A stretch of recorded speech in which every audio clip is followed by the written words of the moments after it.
Hello, Eid মোবারক। শোনা যাচ্ছে কোথায় থেকে বলছি?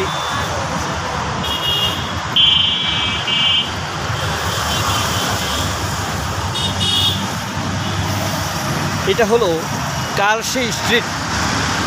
সাউন্ড একটু ডিস্টার্ব করবে, এজন্য ক্ষমা চেয়ে নিচ্ছি।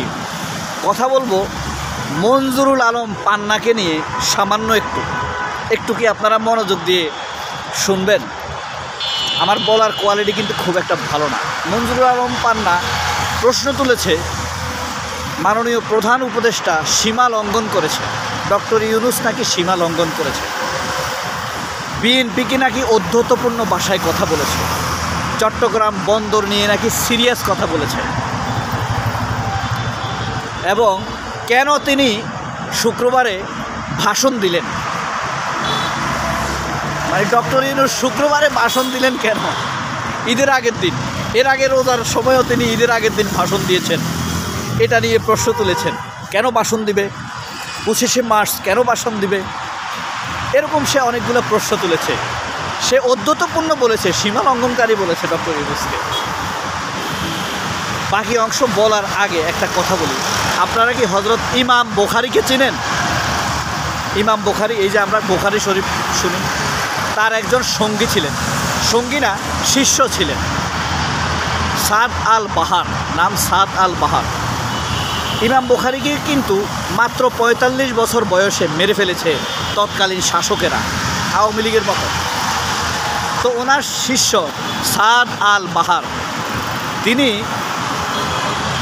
একদিন ইমাম বুখারীকে বিচার দিলেন যে, হুজুর, আমি যখন মসজিদ থেকে নামাজ পড়িয়ে বাসার দিকে যাই, তখন আমাকে কয়েকটা বাচ্চা খুব ডিস্টার্ব করে।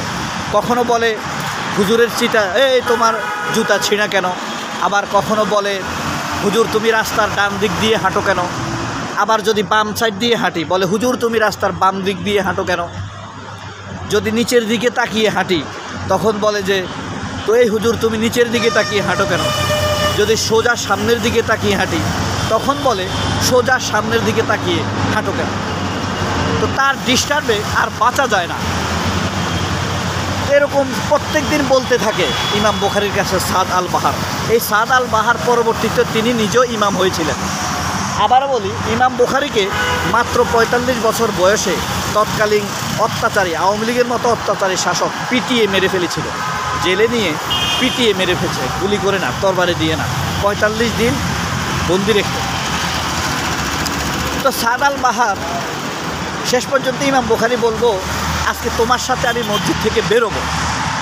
তো ইমাম বুখারী তার শিষ্যের সাথে বের হলেন, আর ওই বাচ্চাগুলোকে দেখলেন।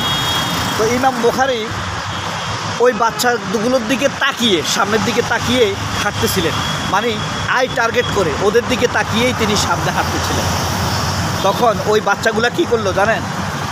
লুঙ্গি তাদের কাঁধে তুলে ফেললো, কাঁধে তুলে ফেললো।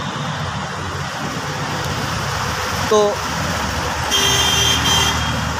ইমাম বুখারী আর কিছু বললেন না, তিনি তার শিষ্যকে নিয়ে রুমে চলে আসলেন, কক্ষে চলে আসলেন, এবং তাকে জিজ্ঞেস করলেন, ওরা কতদিন যাবৎ তোমাকে এমন করে?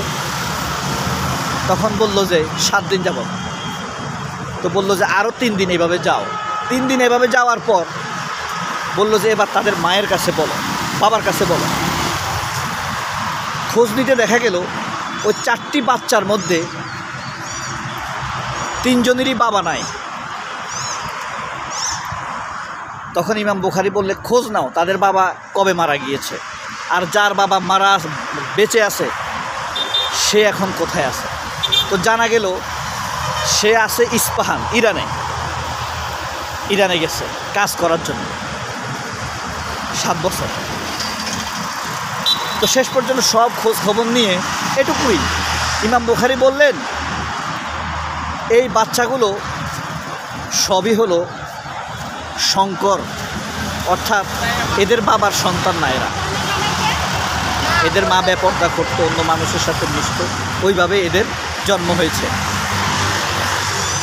শেষ পর্যন্ত সত্যিকার অর্থে ওই যেই ছেলেটার বাবা, একজনের বাবা বেঁচে ছিল, সে যখন আসলো, এসে ইমাম বুখারীর কাছে বিচার নিয়ে এসেছে, আমার স্ত্রী অন্যের সাথে মেলামেশা করেছে, আমি 11 বছর যাবৎ দেশের বাইরে, 7 বছর যাবৎ বাইরে, এর মধ্যে সে সন্তান নিয়ে বসে আছে, অর্থ এতদিন আমি দেশে ছিলাম না।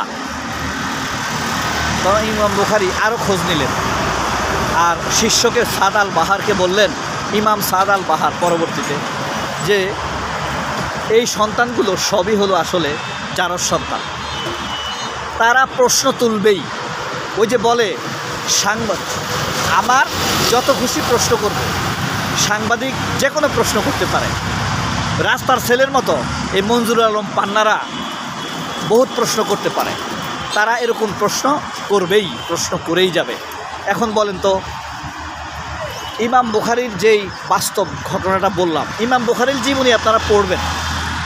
ইমাম বুখারী, তারপর আপনার আয়াতুল্লাহ খোমেনি, তারপরে আপনার প্রেসিডেন্ট জিয়াউর রহমান, এরপরে আসে আপনার Ayatollah Ruhollah Khomeini, president Khatami, Ahmadinejad, এদের লাইফস্টাইল পড়লে মোটামুটি অনেকগুলাই টপিকস আপনি ট্রুলি জানতে পারবেন।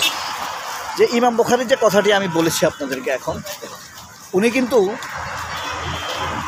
বয়স খুব বেশি ছিলেন না, ওনার শিষ্যরা ছিলেন, অনেক শিষ্য ছিলেন ওনার চাইতে অনেক বয়স্ক, অনেক শিষ্য ছিলেন ওনার চাইতে এই বয়স বেশি, অর্থাৎ জ্ঞান গরিমার দিক দিয়ে ছিলেন অসম্ভব অগ্রগামী, যুগের চাইতে এগিয়ে।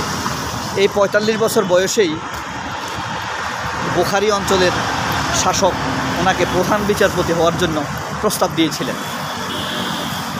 তাহলে ইমাম বুখারী যে বলছে এই সন্তানগুলা জারজ, মঞ্জুরুল আলম পান্নার ক্ষেত্রে আপনাদের কি মনে হয়? তার রিসেন্ট ভিডিওগুলো দেখলে এই ব্যাপারে কি সন্দেহ জাগে? এবং সন্দেহ জাগাটা কি খুব স্বাভাবিক নয়? আপনাদের সন্দেহ না জাগলেও আমার কিন্তু সন্দেহ জাগে মঞ্জুরুল আলম পান্নার বিষয়ে। এই ভিডিও, এই গল্পটা, ইমাম বুখারীর জীবনী, এই টপিক্সটা যখন আমি পড়ছি, তখন আমি দেখলাম যে অনেক কিছু মিলে গিয়েছে। পথে ঘাটে আমরা এরকম অনেক বখাটেকে দেখি না, মুক্তিযোদ্ধাপন্থী, এরা আসলে একরকমের মুক্তিযোদ্ধা। বাংলাদেশের মুক্তিযোদ্ধারা কিন্তু এই টাইপেরই, এই ধরনেরই। আপনি প্রত্যেকটা মুক্তিযোদ্ধার নাম নেন, জয়নাল হাজারী বড় মুক্তিযোদ্ধা না? সন্ত্রাস। শামীম ওসমান বাপ বড় মুক্তিযোদ্ধা না? সন্ত্রাস, জবরদখলকারী। হ্যাঁ, তারপরে আপনার এই আবুল হাসান আবদুল্লাহ মুক্তিযোদ্ধা না? কিন্তু সন্ত্রাস। এরপরে আপনি এই আইমে তাহের লক্ষ্মীপুরের বড় মুক্তিযোদ্ধা না? কিন্তু সন্ত্রাস। এদের সবগুলো সন্ত্রাস, সবগুলাই বোকা। মানে সেই ইমাম বুখারীর বলে দেওয়া বোকাটেদের মতোই মিলে যায় ঘটনাগুলো। আরবের খেজুরের আওরাত বাতাসে ঝুলে বেড়ানো সন্ধ্যা, আজ ঈদের দিন, চঞ্চল হোক মনটা, সবার মন ভালো থাকুক, সবাইকে অসম্ভব ভালোবাসা, ঈদ মোবারক। আল্লাহ হাফেজ, আসসালামু আলাইকুম।